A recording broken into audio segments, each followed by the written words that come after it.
السلام علیکم ورحمۃ اللہ وبرکاتہ نحمدہ ونصلی علی رسولہ الکریم اما بعد فاعوذ باللہ من الشیطان الرجیم بسم اللہ الرحمن الرحیم یا ایہا الناس اعبدوا ربکم الذی خلقکم والذین من قبلکم لعلکم تتقون اللہم صلی علی محمد وعلی آل محمد اللہم انفعنا بما علمتنا وعلمنا ما ينفعون وزدنا علما رب اشرح لی صدری ویسر لی امری واحلل عقدۃ من لسانی یفقہوا قولی آمین یا رب العالمین۔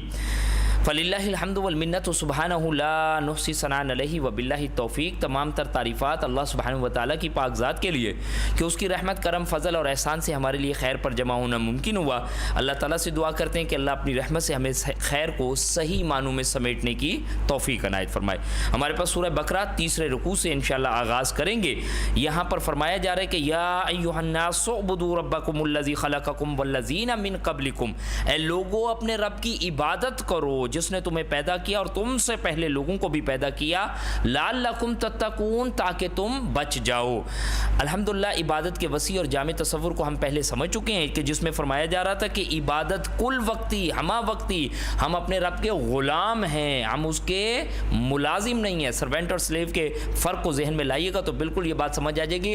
24 گھنٹے اٹھتے بیٹھتے کھڑے ہر معاملے میں اپنے رب کی یہ عبادت کرنی، جس دن سے پیدا ہوئے ہیں اور جس دن مریں گے اس وقت تک اللہ کی یہ عبادت عقائد میں، عبادات میں، رسم و رواج میں، سیاست میں، معیشت میں، معاشرت میں، اخلاقیات میں، معاملات میں، ہر جگہ یہ اللہ کی عبادت کا رنگ صبغۃ اللہ کی صورت میں نظر آنا چاہیے۔ اور رب کیا کہتا ہے؟ لعلکم تتقون، تاکہ تم بچ جاؤ۔ الذی جعل لکم الارض فراشا، اللہ وہ ہے جس نے آسمان کو، جس نے زمین کو فرش بنایا۔ الذی جعل لکم الارض فراشا، اب یہ اللہ تعالیٰ کی نعمتیں، اس کے حوالے سے کیا بتایا جا رہا ہے کہ زمین کو بطور فرش، آج اس زمین پر چلتے پھرتے ہیں اللہ کی رحمت سے، یہ کتنی بڑے اللہ کا احسان ہے۔ والسماء بناء، اور آسمان کو چھت بنا دیا، کس طرح محفوظ فرمایا ہوا ہے ہارمفل ریزز سے، کیسے مزین کیا ہوا اس آسمان کو۔ وانزل من السماء ماء، اور آسمان سے پانی برسایا۔ فاخرج به من الثمرات رزقا لکم،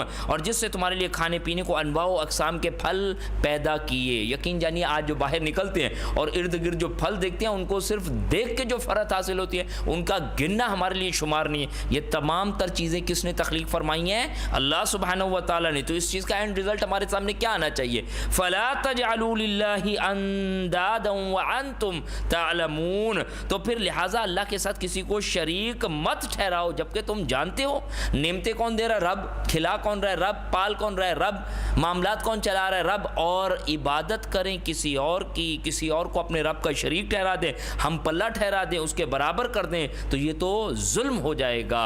اللہ ربی لا اشرک بہ شیئا، اے اللہ تو میرا رب ہے اور میں تیرے ساتھ کسی قسم کا شرک نہیں کروں گا۔ فرمایا جا رہا ہے وَإِن كُنتُمْ فِي رَيْبٍ مِّمَّا نَزَّلْنَا عَلَىٰ عَبْدِنَا فَأْتُوا بِسُورَةٍ مِّن مِّثْلِهِ، اور اگر تمہیں اس کلام میں شک ہو، یہ شک ہم نے جو ابتداً بات پڑھی تھی سورہ بقرہ کے آغاز میں تو وہ کیا تھی؟ ذالک الکتاب لا ریب فیہ، یہ وہ کتاب ہے جس میں کسی قسم کا شک نہیں۔ تو اللہ سبحانہ و تعالیٰ اس کتاب کے حوالے سے یہ چیلنج دے رہے ہیں، اور یہ چیلنج صرف اس جگہ پہ نہیں ہے بلکہ 4 مقامات پر اور بھی ہے۔ سورہ یونس کی آیت نمبر 38 میں، سورہ ہود کی آیت نمبر 13 میں، سورہ بنو اسرائیل کی آیت نمبر 28 میں، اور سورہ طور کی آیت نمبر 34 میں فرمایا جا رہا ہے وَإِن كُنتُمْ فِي رَيْبٍ مِّمَّا نَزَّلْنَا عَلَىٰ عَبْدِنَا، اور اگر تمہیں اس کلام میں شک ہو جو ہم نے اپنے بندے محمد صلی اللہ علیہ وسلم پر نازل کیا، یہ چیلنج دیا گیا کہ اس کلام میں ایک رتی برابر شک نہیں ہو سکتا۔ فَأْتُوا بِسُورَةٍ مِّن مِّثْلِهِ، تم پھر لے آؤ تم اس کے مثل ایک صورت ہی کیوں نہ ہو۔ وَادْعُوا شُهَدَاءَكُم مِّن دُونِ اللَّهِ، اور اگر تم اس کام کے لیے پکارنا چاہو تو پکار لو جس کو پکار سکتے ہو، ماں سوائے رب کریم کے۔ ان کنتم صادقین، اگر ہو تم سچے، یعنی اللہ کے اس کلام جیسا کلام تم پیش نہیں کر سکتے۔ فرمایا گیا فَإِن لَّمْ تَفْعَلُوا، پھر اگر تم نے ایسا نہ کیا وَلَن تَفْعَلُوا، اور تم ہرگز نہ کر سکو گے، فَاتَّقُوا النَّارَ الَّتِي وَقُودُهَا النَّاسُ وَالْحِجَارَةُ، تو پھر اس جہنم سے ڈرو جس کا ایندھن آدمی اور پتھر ہے۔ اعدت للکافرین، جو کافروں کے لیے تیار کی گئی ہے۔ اللہم اجرنا من النار، اے اللہ تو ہمیں جہنم کی آگ سے محفوظ فرما۔ اللہ سبحانہ و تعالیٰ آج ہمیں اس قرآن کریم کی اس دعوت کو سمجھنے کی توفیق دے کہ یہ کتاب ہمیں کیا بتاتی ہے۔ یا قوم اعبدوا اللہ، انبیاء اور رسول کی وہ باتیں کہ اے میری قوم اللہ کی عبادت کرو، اس کے علاوہ تمہارا کوئی الہ کوئی نہیں۔ وبشر الذین آمنوا وعملوا الصالحات ان لهم جنات تجری من تحتها الانہار، اور اے نبی صلی اللہ علیہ وسلم جو لوگ ایمان لائے اچھے کام کریں انہیں خوشخبری دیجئے کہ ان کے لیے ایسے باغات ہیں جن میں نہریں جاری ہیں۔ اللہم اجعلنا منہم، اے اللہ تو ہمیں بدبختوں سے بچا کر نیک بخت لوگوں میں سے فرما دے۔ اللہ جو تیرے حکموں کے مطابق اس دنیا میں زندگی بسر کرتے ہیں اور کل کو تیرے فضل اور کرم اور رحمت سے جنت کے حقدار بن جاتے ہیں، اللہ ان لوگوں میں ہمیں اپنی رحمت سے شمار فرما دے۔ اے نبی صلی اللہ علیہ وسلم جو لوگ ایمان لائے اور اچھے کام کریں انہیں خوشخبری دیجئے کہ ان کے لیے ایسے باغات ہیں جن میں نہریں جاری ہیں۔ کلما رزقوا منها من ثمرات الرزق، کہ جب انہیں کوئی پھل ان میں سے کھانے کو دیا جائے گا، قالوا هذا الذي رزقنا من قبل، تو کہیں گے یہ تو ہم اس سے پہلے دیے جا چکے ہیں۔ وَأُتُوا بِهِ مُتَشَابِهًا، اور مشابہ پھل بھی دیے جائیں گے۔ جنت کی وہ نعمتیں، لیکن ان کا آج ان نعمتوں سے مقابلہ نہیں ہو سکتا۔ مالا عین رأت، وہ نعمتیں تو ایسی ہیں جو کسی نے آنکھ نے دیکھی نہیں اور کسی دل پر ان کا گمان نہیں گزرا۔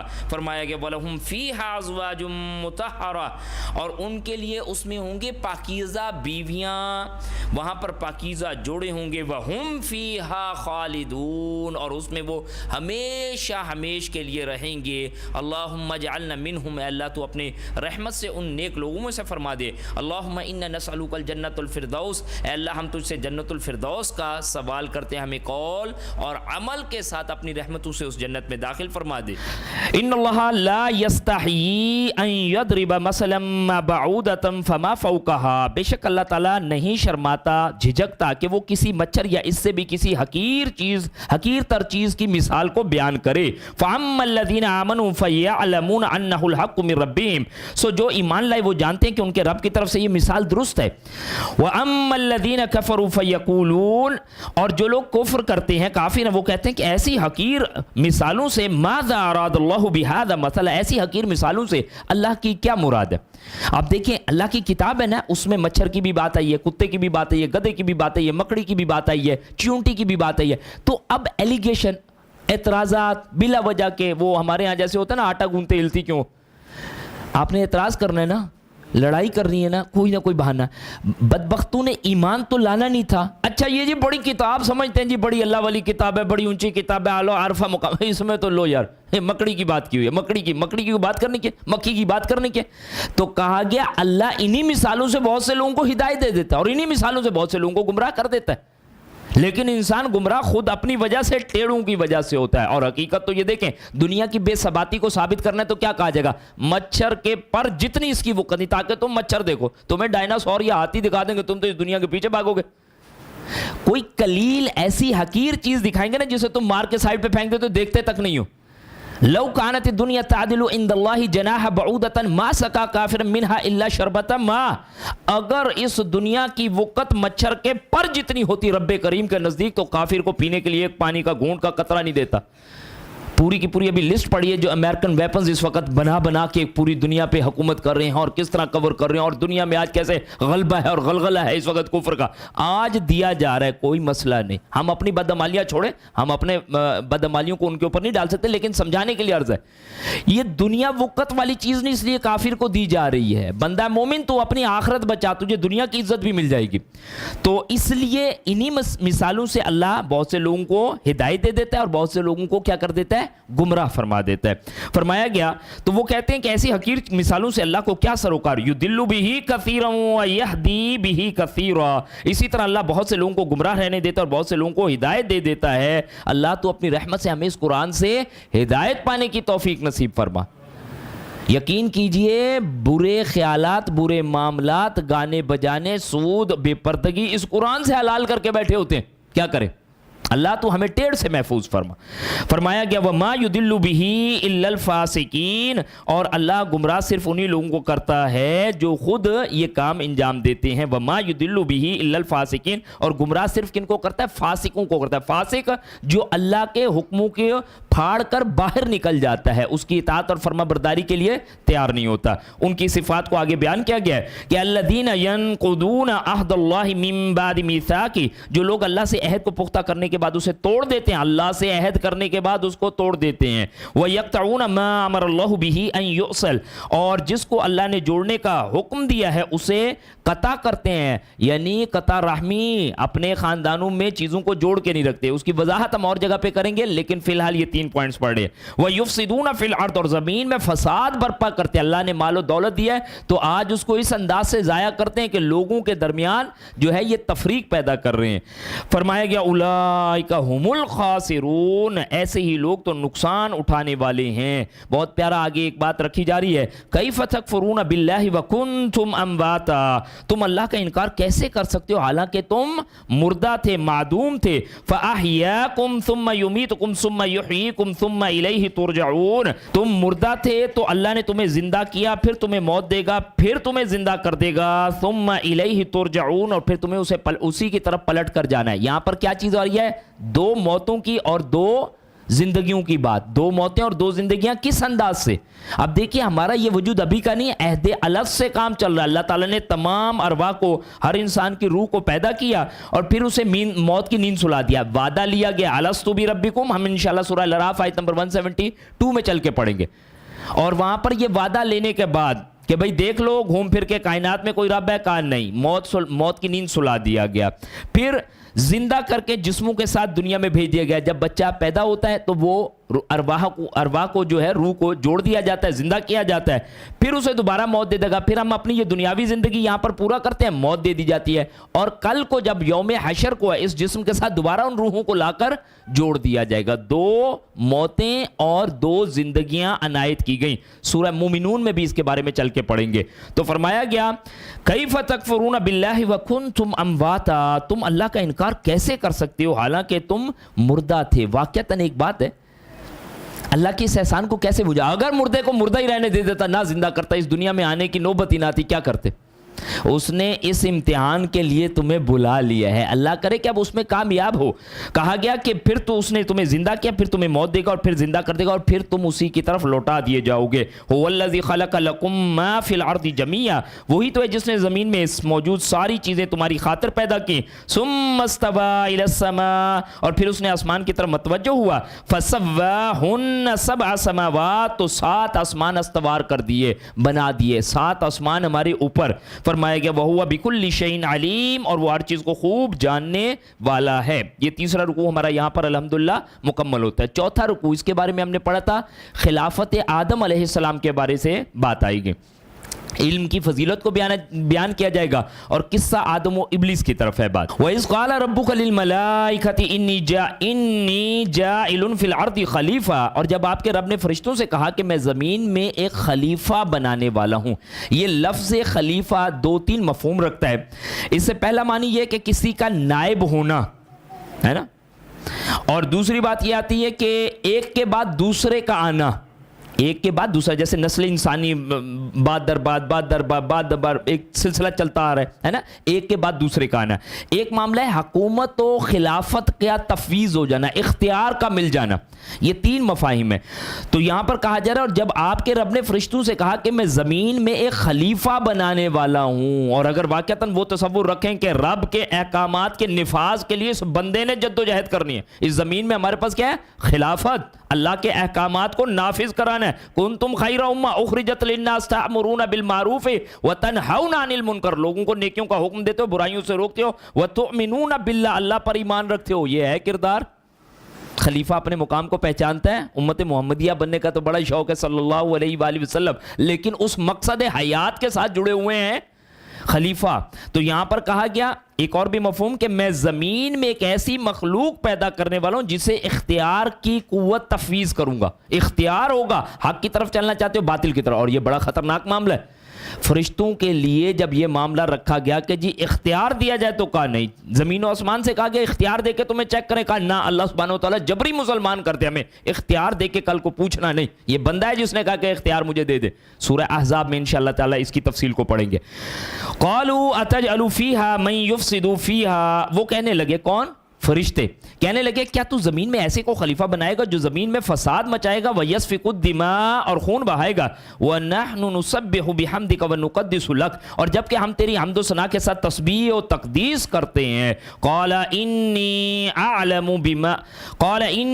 أَعْلَمُ مَا لَا تَعْلَمُونَ, اللہ سبحانہ وتعالیٰ نے جواب دیا جو کچھ میں جانتا ہوں وہ تم نہیں جانتے. دیکھیے فرشتوں نے یہ معاملہ کیوں کہا کہ وہ فساد کرے گا, لڑائی جھگڑا خون کرے گا؟ جنوں کو پہلے زمین پہ اختیار دیا گیا اور انہوں نے یہی کام کیا ہے.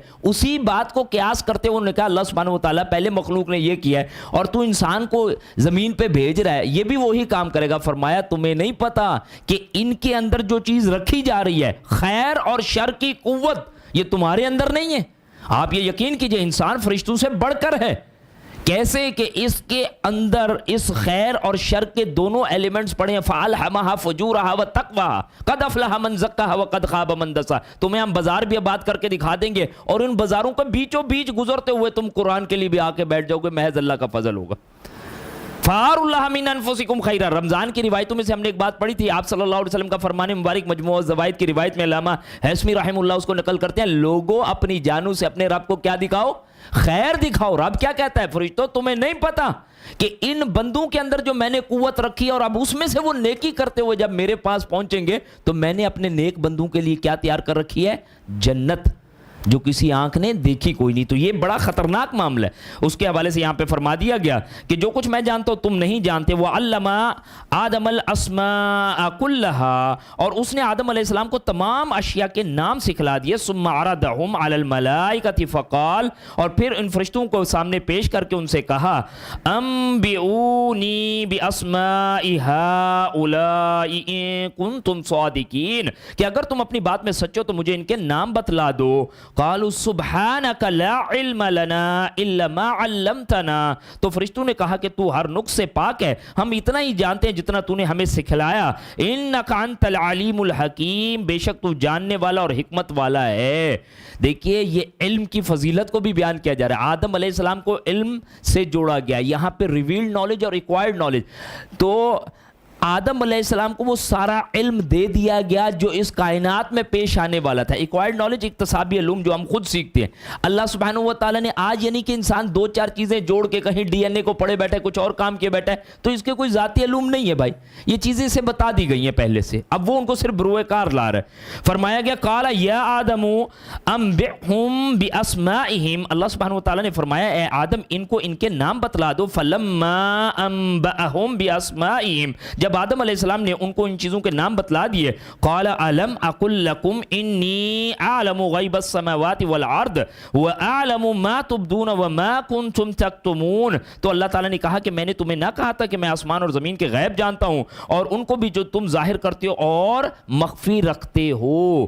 یہ علم کی فضیلت, یہی چیزیں فرشتوں پہ پیش کی گئیں, وہ قاصر رہے. آدم علیہ السلام نے ان کے نام بتائے, اللہ تعالیٰ نے ان کی فضیلت کو جو ہے ثابت فرمایا اور پھر سجدے کا حکم آگے وہ قصہ آدم و ابلیس کے حوالے سے ہم پڑھتے ہیں. لیکن اس بات سے ہمیں یہ بات ضرور واضح ہو جانی چاہیے کہ ہمارے دین میں خود علم کی کتنی اہمیت ہے. طلب العلم فریضۃ علی کل مسلم, یہ علم کا حاصل کرنا جو ہے ہر مسلمان پر فرض ہے, اور اس ہر مسلمان میں مرد عورت بیوی بچے بوڑھے جوان سارے کے سارے شامل ہو جاتے ہیں. اور علم بھی اصلاً کیا ہوتا ہے؟ کتاب اللہ اور سنت رسول, یہ ایک بڑا مسئلہ ہے. باقی جو چیزیں ہوتی ہیں فنون ہوتی ہیں, آپ نے دنیا میں اور اس کا انکار نہیں ہے, آپ کی کیمسٹری بھی ہو, فزکس بھی ہو, بایو بھی ہو, اکنامکس بھی ہو, یہ ساری چیزیں اپنی جگہ صحیح ہیں, لیکن یہ دنیا میں گزارنے کے لیے چیزیں ہیں اور اس پہ بھی دسترس ہو. خلافت آسمان پہ جا کے نہیں قائم کرنی, نہ زمین کے نیچے کرنی. اس زمین پہ کرنی ہے تو زمین کے علوم بھی انسان کے پاس ہوں, لیکن پریورٹی کس کو جائے گی؟ وہ ڈیوائن نالج کو جائے گی, وہ ہمارے پاس اس قرآن مجید کو جائے گی. اس میں ایسا نہیں ہو سکتا کہ ہم فزیکل نالج کو لیں, وہاں پہ اسپرچل نالج نالج کو پریورٹی دی جائے گی. یہ ایک توازن بندہ ضرور قائم رکھے. فرمایا گیا اب یہاں سے قصہ آدم و ابلیس شروع ہوتا ہے اور یہ قصہ قرآن مجید میں 7 مرتبہ آ چکے ہیں اور یہ 7واں مقام ہے. ہم انشاءاللہ اس کی تفصیل جو ہے وہ جل کے سورہ الاعراف کے مقام پہ لیں گے. بہت پیارا واقعہ. اگر اللہ تعالیٰ نے اپنی کتاب میں 7 مرتبہ رکھا ہے تو کوئی ایسے تو نہیں رکھ دیے. ہر جگہ پہ اس کے اپنے اپنے معاملات ہیں. تو بہرحال 7 دفعہ اس قصے کو بیان کیا گیا. سورہ الاعراف، سورہ ہجر، بنی اسرائیل، کہف، طٰہٰ اور صاد میں انشاءاللہ یہ قصہ آئے گا. یہ 7واں مقام ہے. فرمایا کہ وَإِذْ قُلْنَا لِلْمَلَائِكَةِ اسْجُدُوا لِآدَمَ فَسَجَدُوا إِلَّا إِبْلِيسَ. اور جب ہم نے فرشتوں سے کہا کہ آدم علیہ السلام کو سجدہ کرو تو ابلیس کے علاوہ سب نے سجدہ کیا. یہ ابلس یبلس ابلیس، یہ ہوتا ہے مایوس ہو جانا، ہے نا. ابلیس، اب یہ جو لوگ شوقین ہیں نا قرآن سے صرف نام رکھنے، عربوں میں نہیں تھا کہیں بھی. آپ یقین کیجئے عبداللہ، عثمان، علی، محمد یہ نام ملیں گے آپ کو. ہمارے پاس کیا ہے؟ قرآن سے نام. تو قرآن میں تو ابلیس لکھا ہوا ہے. ایسا یونیک نام ہوگا کسی نے نہیں سنا ہوگا. پورے اسکول میں ایک ہی بچہ ہوگا. نہیں ہے یہ چیز اس کے لیے. یہ ہدایت نام ہے. ھدی للناس وبینات من الہدی والفرقان. یہ حق و باطل میں فرق کرنے آیا. یہ تمہارے بچوں کے نام رکھنے کے لیے نہیں آیا. اگر وہ رکھنے تو آپ کو بازار میں کتابیں مل جائیں گی، وہ لے لیجیے. یہ اللہ کا کلام ہے. دادی جی نے اس پہ ہاتھ رکھا ہے جی. اب دادی کو کیا پتہ یہ ابلیس پہ ہاتھ رکھ دیے. ابلیس کی بات ہو رہی ہے. اس کی بھی تفصیل سورہ کہف میں آ جائے گی. اور جب ہم نے فرشتوں سے کہا کہ آدم علیہ السلام کو سجدہ کرو تو سوائے ابلیس کے سب نے سجدہ کیا. ابا واستکبر وکان من الکافرین. اس نے تکبر کیا اور کافروں میں شامل ہو گیا. وقلنا یا آدم اسکن انت وزوجک الجنۃ وکلا منہا رغدا حیث شئتما. اور ہم نے کہا کہ آدم تم اور تمہاری بیوی دونوں جنت میں رہو، جہاں سے جاؤ جی چاہو کھاؤ پیو. ولا تقربا هذه الشجرۃ فتکونا من الظالمین. البتہ اس درخت کے پاس نہ پھٹکنا ورنہ تم دونوں ظالموں میں شمار ہو جاؤ گے. ایک عارضی جنت کا معاملہ کرایا گیا. دیکھیں آدم علیہ السلام کو سجدہ کرنے کا حکم دیا، فرشتوں نے سجدہ کیا ہے، شیطان نے نہیں کیا. اس نے انکار کر دیا. کس کو؟ رب کو سجدہ کرنے سے شیطان نے انکار کیا ہے. کس کو کیا؟ آدم علیہ السلام کو. بندے کا کتنا جگر ہے جی. روزے اور نماز والے کا کتنا جگر ہے. روزہ رکھتے نماز نہیں پڑھتے، ڈائریکٹ رب کو سجدہ نہیں کرتے اور پھر شیطان کو برا بھلا کہتے ہیں. او بھائی ہم تو شیطان سے اوپر ہو گئے. اس نے رب کے لیے تو اتنے سجدے کیے. یہ اصلاً کان من الجن. سورہ کہف بتاتی ہے کہ جنوں میں سے تھا. اپنی عبادت اور ریاضت کی وجہ سے یہ فرشتوں کی صف میں آ کے کھڑا ہو گیا اور حکم ملا تو اس کے اوپر بھی صادر ہو گیا. ابا واستکبر. اس نے کیونکہ جنوں میں اختیار ہے، فرشتوں میں آ کے تو اختیار ہی نہیں ہے. وہ سارے جھک گئے. یہ کھڑا ہو گیا کہ نہیں جی میں نے نہیں ماننا. یہ کیا بات ہے، آدم مٹی سے بنا ہوا اور میں اس سے بنا ہوں. انشاءاللہ سورہ الاعراف میں یہ مقام آ جائے گا.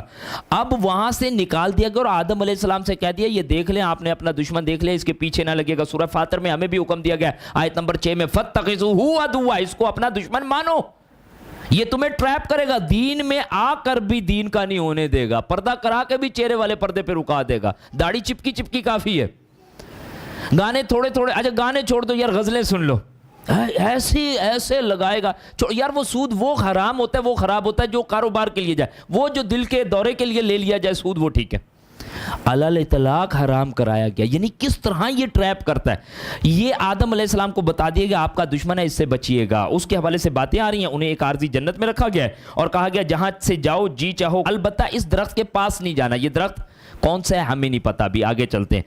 فرمایا گیا تم دونوں ظالم. اور لیکن ایک پوائنٹ کو ولا تقربا ولا تاکلا. تم دونوں مت کھانا، تم دونوں قریب مت جانا. ٹی وی آن نہیں کرنا. آن کرو گے تو پھر 2 گھنٹے تمہارے لگ جائیں گے. آن ہی نہیں کرو. بات سمجھ آ رہی ہے؟ قریب نہیں جانا گڑبڑ کے. قریب جائیں گے بیٹھیں گے تو پھر پھنس جائیں گے. یہ ایک معاملہ. یعنی برائی کے قریب تک نہ جایا جائے. فرمایا گیا کہ البتہ اس درخت کے پاس نہ پھٹکنا ورنہ تم دونوں ظالموں میں شمار ہوگے. فَأَزَّلَّهُمُ الشَّيْطَانُ عَنْهَا فَأَخْرَجَهُمَا مِمَّا كَانَ فِيهِ. آخر کار شیطان نے ان دونوں کو ڈگمگا دیا اور جس میں وہ تھے اور انہیں وہاں سے نکلوا دیا. وَقُلْنَا اهْبِطُوا بَعْضُكُمْ لِبَعْضٍ عَدُوٌّ. تب ہم نے ان سے کہا کہ تم سب یہاں سے نکل جاؤ اور تم ایک دوسرے کے دشمن ہو اور تمہیں وَلَكُمْ فِي الْأَرْضِ مُسْتَقَرٌّ وَمَتَاعٌ إِلَىٰ حِينٍ. اور تمہیں ایک وقت تک زمین میں رہنا اور گزر بسر کرنا ہوگا. بہرحال آدم علیہ السلام امام حوا سلام اللہ علیہ نے اس درخت کا جو ہے پھل چکھ لیا اور وہاں پر جو ایک عذاب والا معاملہ ہوا وہ نازل ہوا. اس کے بعد سب کو وہاں سے جنت سے عارضی سے نکال دیا گیا, دنیا میں بھیج دیا گیا ایک عارضی ٹھکانے کے طور پہ کہ اب یہاں پہ ایک ازمائشی ٹائم گزارنا ہوگا. جو نیک کام کرے گا دوبارہ جنت میں داخل ہو جائے گا اور جو برے کام کر رہا ہے اس کے لیے جہنم ہے. ابھی ہم اس واقعے کی بہت زیادہ تفصیل میں نہیں جا رہے, انشاءاللہ سورہ الاعراف میں اللہ نے ارادہ تو ہے کہ اس پہ اچھا وقت لے کے انشاءاللہ سمجھیں گے اور بڑا ہی اہم اور بہت ہی پیارے نتائج اس سے ہمارے سامنے نکلتے ہیں. فرمایا گیا اور تمہیں ایک وقت تک زمین میں رہنا ہوگا اور گزر بسر کرنا ہوگا. فَتَلَقَّى آدَمُ مِن رَبِّهِ كَلِمَاتٍ فَتَابَ عَلَيْهِ, پھر آدم علیہ السلام نے اپنے رب سے چند کلمات سیکھ کر توبہ کی. إِنَّهُ هُوَ التَّوَّابُ الرَّحِيمُ, بلا شبہ وہ قبول کرنے والا اور رحم کرنے والا. یہ بڑا پیارا انداز ہے بھائی. آدم علیہ السلام کی دعا قبول ہوئی ہے, توبہ ہمیں بتائی جا رہے لوگوں جتنے گناہ ہو جاؤ اپنے رب کے پاس آ جاؤ. انان السما, آسمان کے کناروں کو چھو جائیں تیرے گناہ. بقراب الارض, زمین کی ایجز بھر دے تو اتنے گناہ کرے اور پھر اپنے رب سے آ کے تو مانگے معافی. تیرے رب جتنے تیرے گناہ اس کو نیکیوں میں بدل کے تجھے واپس لوٹا دے گا. حدیث قدسی ہے جامع ترمذی ابو داؤد کی صحیح روایت میں سے. اللہ ہمیں توبہ کرنے کی توفیق نصیب فرمائے اور سچے دل سے بہترین ٹائم ہے رمضان کا. توبہ کر کے اپنے آپ کو قرآن کے ساتھ کھڑا کریں انشاءاللہ تعالی. اگر تم رب سے خیر مانگو گے تو تمہارا رب تمہاری خیر سے جھولی بھر دے گا, مانگنا شرط ہے. فرمایا گیا قُلْ نَحْبِطُوا مِنْهَا جَمِيعًا, پھر ہم نے کہا کہ تم سب یہاں سے نکل جاؤ. فَإِمَّا يَأْتِيَنَّكُم مِّنِّي هُدًى, پھر تمہارے پاس اگر میری طرف سے ہدایت آئے. فَمَن تَبِعَ هُدَايَا, تو تم میں سے جو کوئی میری ہدایت کی اتباع کرے گا. فَلَا خَوْفٌ عَلَيْهِمْ وَلَا هُمْ يَحْزَنُونَ, پھر جو کوئی بھی میری ہدایت کی اتباع کرے گا تو ایسے لوگوں کو کچھ خوف ہوگا اور نہ وہ غمگین ہوں گے. یہاں پر ایک بڑی اہم بات بتائی جا رہی ہے, علم ہدایت اور دنیاوی علوم. ٹھیک ہے, جب بھی جس کے پاس ہدایت آئے گی وہ پریورٹی کس کو دے گا؟ اللہ کے علم کو. دنیاوی علوم حاصل کرنے لیکن اس قرآن کے تابع رہتے ہوئے یہ سینس آف جسٹس بخشتا ہے کہ کیا چیز رائٹ ہے, کیا چیز رانگ ہے, کیا چیز ہم نے کر سکتے ہیں, کیا نہیں کر سکتے. یہ سارا کام ہمارے پاس اس کتاب سے آئے گا. اور عبداللہ بن مسعود رضی اللہ عنہ کا قول ابن ابی شیبہ کا 3009 نمبر کا بہت ہی پیارا کہ من اراد العلم, تم میں سے جو کوئی علم کو حاصل کرنا چاہے فلیقرأ القرآن, قرآن سے شروع کرے. فإن فیہ علم الاولین و علم الآخرین, اس میں اول کا بھی علم ہے آخر کا بھی علم ہے. پہلے قرآن اور پھر انشاءاللہ تعالیٰ سیکھیں. اور قرآن مجید کا مقصد یہ نہیں ہوتا کہ صرف محض ہم اس کو ٹیکسٹ کو پڑھ کے نکل جائیں. اللہ کرے اس میں غور و فکر کریں, سمجھیں, تدبر کریں اور سالہ سال اپنے آپ کو اس کے ساتھ جوڑے رکھیں. جو بندہ جتنا اس کے ساتھ جڑے گا اللہ نے چاہ اس کی ذات اتنی نکھرتی چلی جائے گی. والذین کفروا وکذبوا بآیاتنا اولئک اصحاب النار هم فیہا خالدون, اور جو ہماری آیات کا انکار کریں گے اور انہیں جھٹلا دیں گے وہی اہل جہنم والے ہیں اور وہ اس میں ہمیشہ ہمیشہ رہیں گے. اللہم اجرنا من النار, اے اللہ تو ہمیں جہنم کی آگ سے محفوظ فرما.